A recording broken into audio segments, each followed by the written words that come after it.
안녕하세요. 해드림 출판사 이승훈입니다. 박기원 박사의 국과수 과학수사로 해결한 사건들 두 번째 이야기, 창원 주부 살인사건을 풀어간 과학수사 이야기를 들려드리겠습니다. 창원에서 주부가 피살되어 베란다 창고에 유기된 채 발견이 됩니다.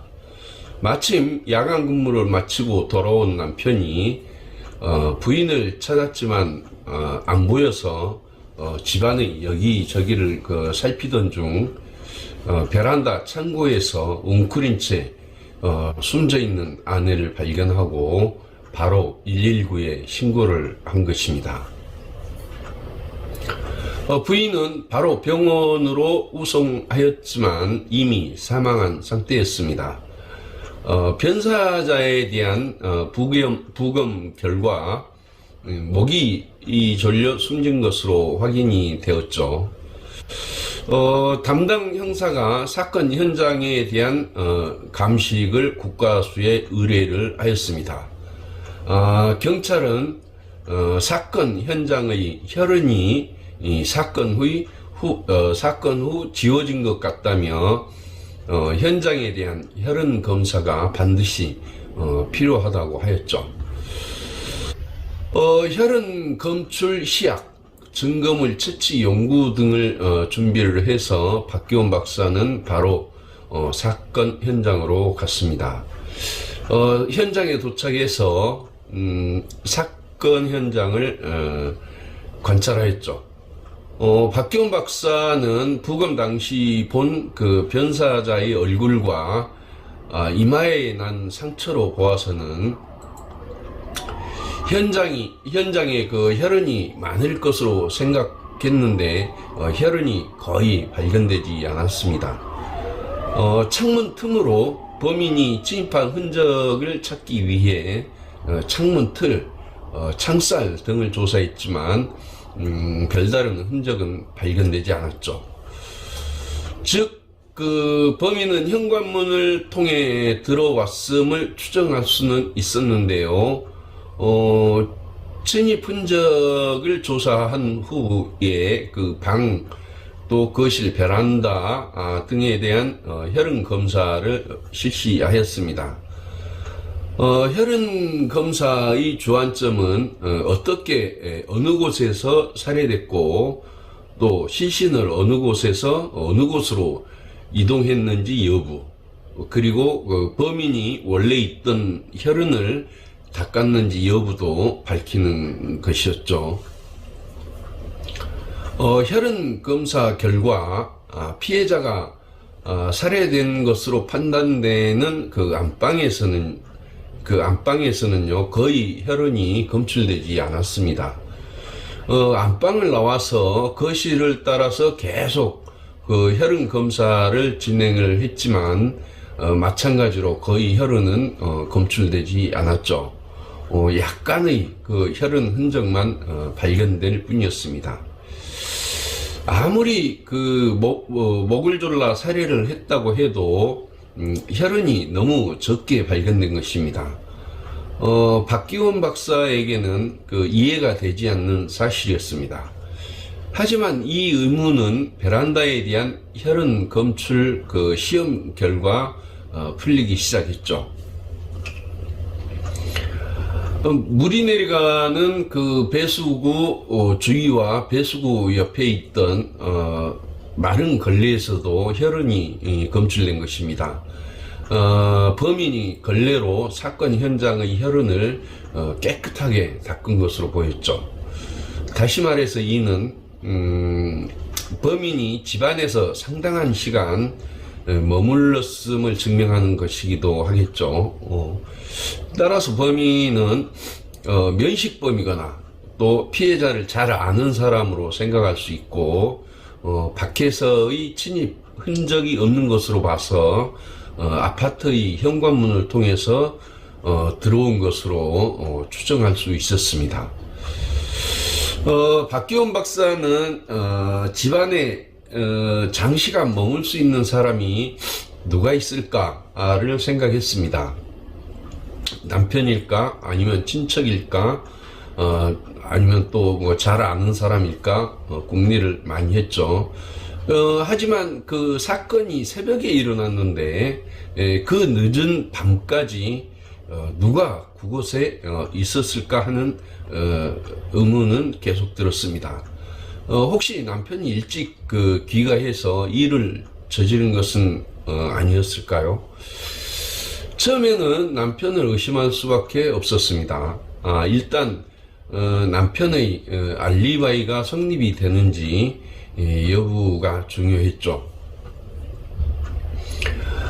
남편이 퇴근해서 집으로 오는 시간하고 퇴근한 시간, 그리고 그 피해자가 사망한 시간을 알면 남편이 그 시간에 집에 있었는지를 알 수 있을 것 같았습니다. 남편은 정상적으로 아침에 퇴근해서 집으로 돌아온 것으로 직장에서 확인이 되었죠. 따라서 피해자의 정확한 그 사망 시간이 매우 중요한 요소로 등장을 했습니다. 피해자 부검 당시 직장 온도 등으로 추정한 피해자의 그 사망 시간은 새벽 4시 정도인 것으로 나타났죠. 남편이 통상 집으로 돌아오는 시간인 7시보다 한참 전에 숨졌다는 사실이죠.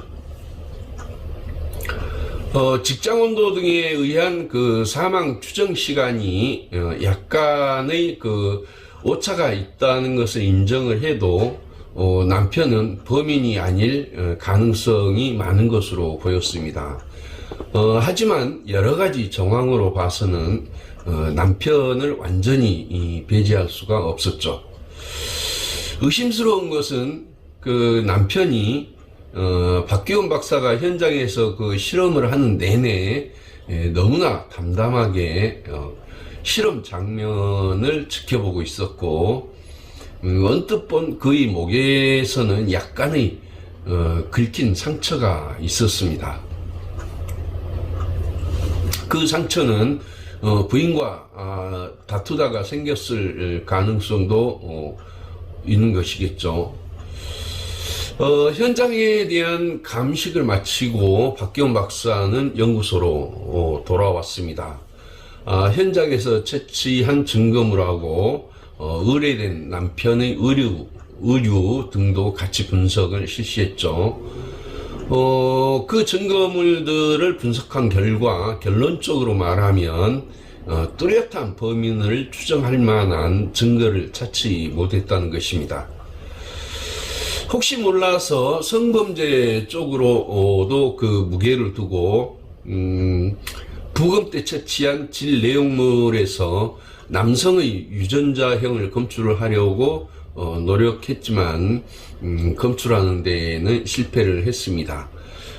남편의 바지에는 그 소량의 그 혈흔이 발견되긴 했지만 본인의 유전자형이 검출되어 의미가 없는 것으로 판단이 되었죠. 그 사건 현장의 감정 결과는 다음과 같았습니다. 먼저 그 사건 현장에서 혈흔 반응을 실험한 결과요. 안방에서는 창틀, 또 조그마한 자갈, 경대 틈, 장판 밑에 등에서 혈흔이 검출되었고요. 장판 부분에서는 그 루미놀 실험 결과 닦은 흔적을 관찰할 수 있었는데, 유전자 분석 결과 피해자의 유전자형이 검출되었죠. 그 루미놀 시험이라는 것은 TV에서 자주 보셨을 텐데요. 그 혈흔이 있는지 없는지 불분명할 때나 또는 혈흔과 그 혼동하기 쉬운 어떤 흔적이 다수일 때 혈흔 같은 흔적을 신속하게 골라내기 위해 시약을 뿌리죠.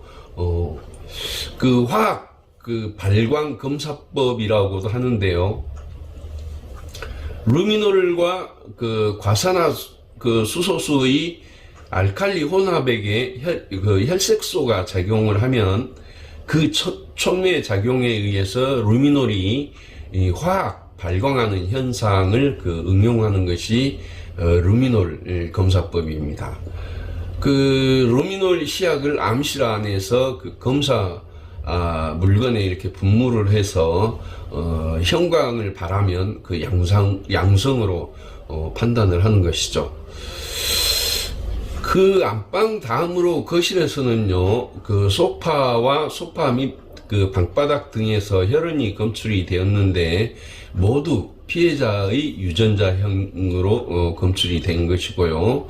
그 다음으로 그 실신이 유기되어 있던 그 베란다에서는 창고문, 베란다 그 창틀 일부, 아이스박스 등에서 혈흔이 그 검출되었는데 이 또한 피해자의 유전자형이었습니다.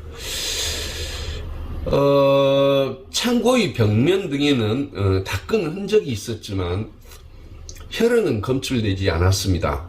또 베란다 그 배수구 주위에서 혈흔이 또 검출되긴 했어도 오염이 심해서 혈액형이나 유전자형은 검출할 수가 없었죠. 다음으로 그 남편의 의류와 피해자의 그 팬티에 대한 그 감정 결과는요, 피해자의 팬티에서 정액 반응이 양성으로 나타나긴 했지만 정액 반응이 매우 약해서 피해자의 유전자형만 검출이 되었고요. 남편의 바지 혈흔에서는 그 남편의 유전자형만 검출되었습니다. 이처럼 사건 현장에서 혈흔 반응을 실험한 결과나 그 남편 의류 및 그 피해자의 팬티에 대한 감정 결과에서 범인을 특정할 만한 단서를 찾을 수가 없었죠. 일주일이 지나도록 뚜렷한 단서를 잡지 못하고 수사는 계속 헛걸음이었습니다. 단지 하나 그 소득이 있었다면 남편의 알리바이가 여러 가지 수사 결과를 통해서 입증이 되었다는 것 뿐이죠. 국과수의 다른 과에 그 의뢰된 증거물 실험 결과에서도 별다른 성과는 없었습니다. 사건이 일어난 지 2주 또 3주가 지났습니다. 하지만 범인의 단서를 잡지 못하고 있었고 사건은 점점 미궁으로 빠지는 것 같았죠. 수사는 피해자 주변 인물을 대상으로 점점 넓혀갔습니다. 하지만 용의자를 잡는다고 해도 뚜렷한 물증이었기 때문에 증거를 찾기 위해 많은 노력을 기울여야 했죠. 피해자 주변 인물에 대한 수사를 하던 중에 피해자의 그 남자 관계가 아주 그 복잡하다는 것을 알아냈습니다. 피해자는 여러 명의 남자를 상대로 성관계를 맺어온 것으로 알려졌습니다. 그리고 남편이 근무하러 간 사이에는 그 집으로 남자를 데려오기까지 했다는 것이죠. 그 수사를 통해서 피해자 주변 남성 5명을 그 수사 선상에 올렸고 용의자로 지목된 그 남성 5명의 옷 등이 또 국과수에 의뢰되었습니다. 그 먼저 의뢰된 옷 등에서 혈흔 검출 여부를 검사한 결과 모두 그 혈흔은 검출되지 않았습니다. 그 피해자의 손톱에서 그 섬유흔이 발견되었는데 이 의뢰된 옷들과 피해자 그 손톱에서 검출된 섬유흔과의 그 동일성 여부도 실험을 하였죠. 여기서 섬유흔이 발견되긴 했지만 이들 그 옷들과 동일성 여부를 정확하게 판단할 수는 없었습니다. 그 만약 손톱에서 그 피해자 손톱에서 발견된 섬유흔과 유사하다는 그 감정 결과가 나와도 그를 범인으로 확정하는 것은 매우 위험하였죠. 왜냐하면 같은 종류의 이 옷은 얼마든지 존재하기 때문이었습니다.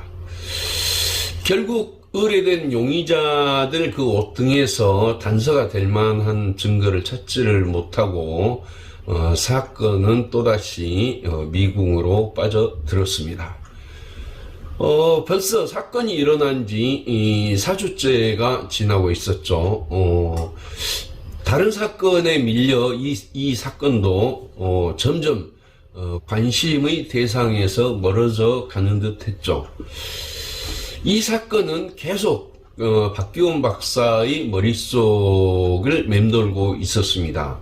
그런데 어느 날 현장에 대한 혈흔 검출 시험을 할 때 남편의 목에 긁힌 상처가 기억이 났습니다. 그래서 혹시나 하는 마음에 박기원 박사는 섬유훈 그 감정이 끝난 손톱을 가져오게 했죠. 살해하는 과정에서 여성이 남성을 긁은 경우 손톱에 범인의 세포가 떨어져 남아있을 수 있기 때문이죠. 다행히 부검 때 채취한 그 피해자의 손톱이 섬유훈 감정을 마치고 잘 보관되고 있었습니다. 한편 남편은 그 알리바이가 성립된다는 얘기를 들었기 때문에 별로 기대를 하지는 않았죠. 설사 피해자의 손톱에서 그 남성의 유전자형이 나온다고 해도 사건과 무관하게 다투다 난 상처라고 하면 그만이었고요. 그래도 최선을 다하는 것이 과학자의 도리였습니다. 유전자형 검사를 위해 피해자의 손톱을 채취를 할 때는요, 피해자의 조직 및 그 혈흔이 섞이지 않도록 바짝 자르지 말아야 하고요, 반드시 개별 포장을 해야 합니다. 또한 오염되지 않도록 채취자 및 사료를 취급하는 사람은 매우 주의를 기울여 증거물을 다루어야 하죠. 현재 유전자 분석 방법은요, 아주 예민하기 때문에 극소량의 오염만 되어도 엉뚱한 결과를 초래할 수 있습니다. 박기원 박사는 피해자에게서 가져온 피해자의 손톱을 필터 페이퍼에 놓고 정밀하게 관찰을 하였지만 육안으로는 전혀 다른 이물질을 발견할 수가 없었습니다. 손톱 밑을 소량의 꺼즈를 이용해서 잘 닦아낸 후 바로 유전자 분석에 들어가기로 하였습니다. 양이 매우 적었기 때문에 바로 유전자 분석에 들어간 것이죠. 보통 살인 및 강간 사건에서 피해자의 손톱이 의뢰되곤 하는데 실제로는요, 범인의 유전자형이 검출되는 경우는 그렇게 많지 않다고 합니다. 박기원 박사는 유전자 분석 결과 눈을 의심케 하는 결과를 얻었습니다. 남성 또는 여성을 구별하는 밴드 부분에서 남성을 상징하는 2개의 밴드가 눈에 들어온 것입니다. 손톱 밑에서 채취된 눈에 보이지도 않는 극소량의 세포에서 남성의 유전자형이 검출된 것이죠. 아주 흥분되는 순간이었습니다. 박기원 박사는 한편으로 잘 믿어지지가 않아서 보고 다시 또 봤죠. 혹시 다른 것과 혼돈한 것은 아닌가, 또는 시료가 워낙 적다 보니 실험을 하는 과정에서 다른 사람이 만져서 실험자 또는 수사관의 유전자형이 검출되는 것은 아닌가 등 모든 가능성을 검토해 나갔습니다. 매우 소량의 침이나 세포가 떨어져도 유전자형은 검출될 수 있습니다. 이런 모든 가능성을 검토해 보았지만 외부에서 들어올 그럴 가능성은 거의 없어 보였습니다. 박기원 박사는 경찰서의 해당 그 형사에게 바로 연락을 했죠.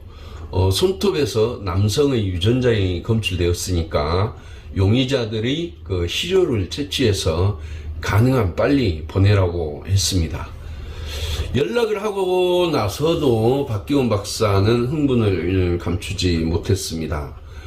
드디어 약 그 4주간 그렇게 그 애태우던 사건이 해결되는구나 싶으니까 더욱 흥분되는 것이었겠죠.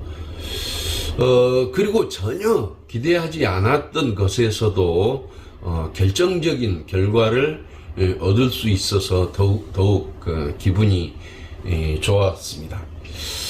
앞에서도 그 보통 살인사건 및 강간사건에서 그 피해자 손톱이 의뢰될 때 범인의 유전자형이 검출되는 경우는 극히 드물다고 말씀을 드렸죠. 용의자로 지목되었던 사람들하고 남편의 시료가 담당 수사관을 통해서 하루도 안 되어 그 국과수에 도착이 되었습니다. 도착하자마자 박기원 박사는 바로 이를 채취해서 유전자 분석에 들어갔죠. 유전자 분석은 DNA를 분리하고 또 증폭하고 전기 영동하는 아주 복잡한 과정을 거치는데 보통 하루 정도 지나서 감정 결과를 얻을 수가 있습니다. 드디어 만 하루가 지나서 이들에 대한 유전자 분석 결과를 얻을 수 있었습니다. 그리고 손톱에서 검출된 유전자형과 비교를 하였죠. 결과는 생각했던 것과는 전혀 다른 의외의 결과가 나왔습니다. 남편의 유전자형과는 다른 유전자형이 검출된 것이죠. 피해자의 손톱에서요. 남편의 목에 난 상처를 그 힌트로 실험을 하게 되었지만 정작 남편과는 일치하지 않았던 것이죠. 그리고 나머지 남성 5명과 비교를 했더니 그중 1명과 정확하게 일치하는 것이었습니다. 미궁으로 빠질 수 있었던 사건이 해결되는 순간이었죠. 이런 결과를 박기원 박사는 해당 경찰서로 통보를 하였습니다. 그리고 그 용의자는 바로 체포되었고 더 확실한 증거를 확보하기 위해 그의 집을 압수수색해서 옷, 신발, 양말 등을 수거하여 다시 국과수에 의뢰되었죠. 옷들은 모두 그 세탁이 되어 있어서 깨끗했고요. 혈흔 검사를 해도 전혀 반응이 나타나지 않았습니다. 하지만 양말에서 약간 혈흔 반응이 있어서 이를 잘라서 그 혈액형 검사를 실시를 하였더니 검사 결과 피해자와 같은 혈액형 그 검사 결과를 얻을 수가 있었죠. 미제로 남을 뻔했던 이 어려운 사건이 종결되는 순간이었습니다. 피해자는 이 남성 피의자에게 자동차까지 사주면서 애인 관계를 유지하려고 했습니다만 이 피의자가 피해자에게 이제 나는 가정도 있고 하니까 그만 헤어질 것을 요구하였다고 합니다. 이에 격분한 그 피해자가 욕을 하면서 그 피해자에게 대들고 뺨을 때리는 바람에 홧김에 그녀의 목을 졸라 살해를 하고 시신을 베란다 창고에 유기하였다는 것이죠. 불륜의 최후 결과였습니다.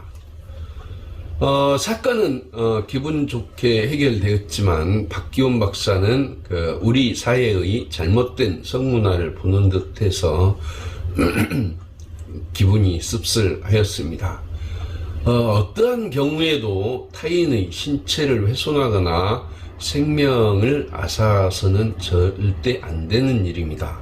특히 생명의 보호법익은 인간의 가장 중요한 보호법익이죠. 여기까지가 그 창원 주살인 사건의 과학수사 전말이었습니다. 다음에는요, 어떤 자백을 주제로 과학수사 이야기를 이어가겠습니다. 고맙습니다.